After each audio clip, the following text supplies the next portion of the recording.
Hello, friends. I just got a quick update here from today's trial proceedings.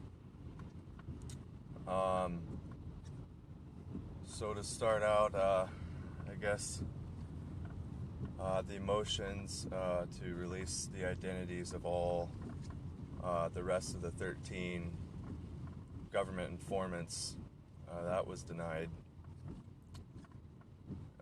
which is ridiculous. Then some of the most important um, developments for the day, I would say Agent Jones taking the stand and claiming that Dwayne Schrock never told him that he didn't want to have a discussion with him. And shortly after that, I ran into Dwayne, and he pulled up his text messages from two different conversations prior to the discussion that was brought up in the courtroom. So Jones clearly lied under oath. And then he was asked about, Jones asked him about the guns, of course, and Dwayne said that he had only seen two pistols while he was visiting the refuge. So Jones apparently asked him two other times throughout their conversation how many guns he witnessed there. And he mentioned that, oh, well, yeah, there was this one meeting I had with Ammon at the headquarters where a guy walked in with a rifle. And so there you have three guns he witnessed protesters carrying at the refuge. And the prosecution, as well as Jones, made a big deal out of it, as if three guns out of 1,000 plus protesters was a lot. It turns out that after being questioned by, I think, Mumford about whether or not Jones was ordered to investigate Dwayne Schrock after the FBI had learned that he was a witness for the defense. And the answer was that the prosecution actually made the order. So it seems like witness tampering to me. Just strange how they can get away with something like that. And Mumford brought up a good point that Agent Jones, while he was writing his report from his conversation with Dwayne, left out his partner. But he mentioned that he discussed the notes he was taking and kind of compared and contrasted them with his fellow agent's memory. Although he stated that, when I take notes, it's pretty much word for word about what I had discussed with whoever. So I can't really think of anything else about Agent Jones at the moment that's a huge breakthrough or anything like that. So then going to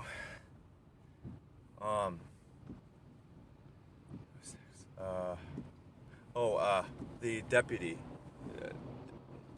Can't remember which deputy it was. Whoever the deputy was that took the stand after, I think it was right after Agent Jones. There was a lot of objections coming from the prosecution, so the defense was not able to really question him very much. But they're definitely, I mean, they have no records of their communications on that day. They were not communicating through the radio. They were communicating through their cell phones. And so I think Mumford was trying to make the point that there should be a record, and we should have the record. They're public officials. How can Les Zeitz be harassing Sheriff Glenn Palmer over this, and yet there's no record of these cell phone conversations that were going on between Sheriff Ward and his deputies? That's crazy. And he was very shifty in his answers. It took Mumford a long time, many questions, to get him to admit that at 12:45, when he left his position at the corner of Greenhouse and Highway 205, which is on the way to the refuge, he had advanced to a position that was closer to the refuge. But we cannot discuss any of the communications going on between him and Sheriff Ward or any of the other deputies. Anything else from that? We really weren't able to go very far into that cross-examination. And then John Killman. Yeah, he is a Fed. And this whole trial should be dismissed, absolutely be dismissed, because John Killman, he showed up on the 23rd, stayed until the 26th. He was there every day, and he was instigating aggression and what you could consider intimidation. The only intimidation I could ever think of coming from the refuge was John Killman. And you know, I participated in one of his training sessions, and I'm a pretty mellow guy. I'm a nice guy, you know, and he was harassing me. He was screaming at me for being too soft. And so he was doing things like jamming the barrels of our guns like into our neck, basically teaching us how to arrest people. He taught us how to throw a spike strip out, how to pull people out of vehicles, and all of this is caught on camera too. And this is used against us by the prosecution. A lot of photos and videos were admitted to the evidence, the discovery, and a informant cannot conspire with the supposed conspirators who committed this crime of impeding a federal officer from fulfilling their duties. That requires a dismissal of the case, so the case should be dismissed. But yet that didn't happen so far. Maybe that will happen tomorrow. We'll see. John Killman made threats before he took the stand, saying that, just so you know, my testimony is going to be damaging to you, so you really don't want to call me up. And we called his bluff and put him up there on the stand, and he stated that he wasn't really paid, but he was reimbursed for his costs from the time he left his prior location to head to the refuge to when he got there. And he said he was reimbursed for something that happened to his car. Sounds like he got a new truck, and he really worded it pretty nice for himself and for the government's case. Because he said his truck broke down, and I'm pretty sure I saw him driving a brand new truck, brand spanking new.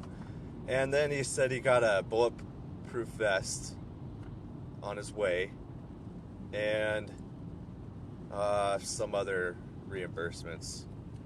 I'd really like to know how much these reimbursements totaled. And let's see what else. He said he was there to teach us firearm safety and some other sort of training. Clearly he was there trying to provoke us and to make us look like we were threatening federal officers. So there you go. I mean, case dismissed. It has to be. But we'll see if Judge Anna Brown makes a appropriate decision in this matter. I think she's going to let it go all the way to through jury deliberation. Another thing to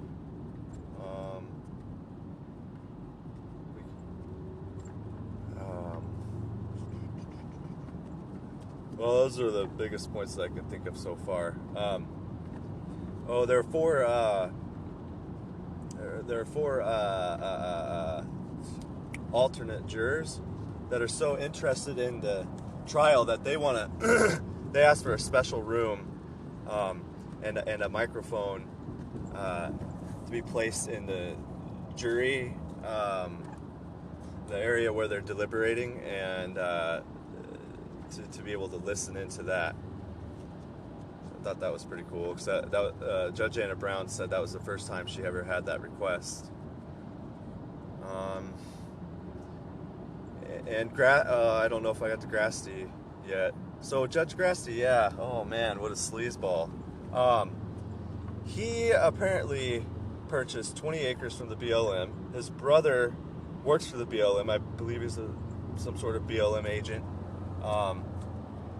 probably armed. Mumford asked him, I believe it was Mumford, if he remembered a certain deputy, I think his name is Needham, if he remembered him during the cows meeting held in joint effort with Citizens for Constitutional Freedom, and Grasty responded that he didn't know who Citizens for Constitutional Freedom is or anything about us. And then he stated, I think it was before this, that before this, he stated that he did not remember the deputy after being asked by Michelle Fiore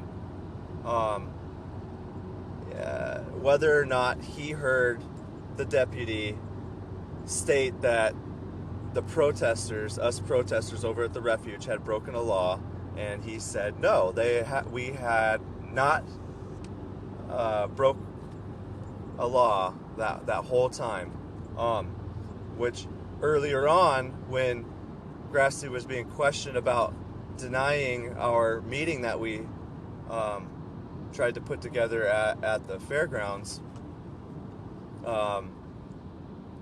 in conjunction with the Committee of Safety, that for one reason was because we had already committed crimes at the refuge.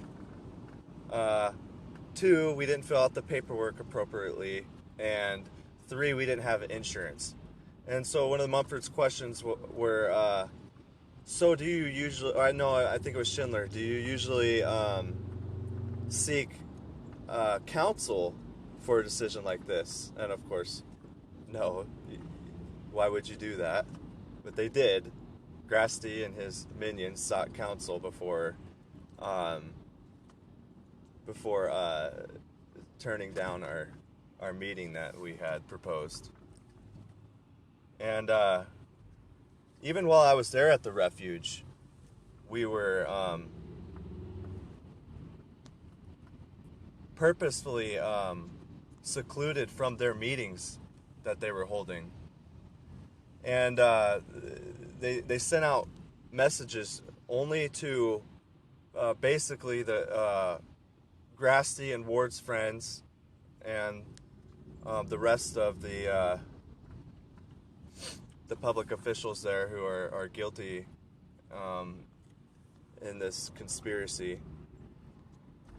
And that at the moment, that's really all I can think of. It's been a lot of corruption ongoing during these proceedings, and I definitely was impressed with Anna J. Brown during Grasty's cross-examination by the defense. She did make him answer some uncomfortable questions, and I'm very thankful of that. One of those being by Shauna Cox, whether or not he had ever purchased over 20 acres of BLM land, and he tried to weasel his way out of that one, but he didn't. Sorry. All right, friends. I gotta get back to paying attention here. I have to go pick up some things back home. I love you guys. Bye.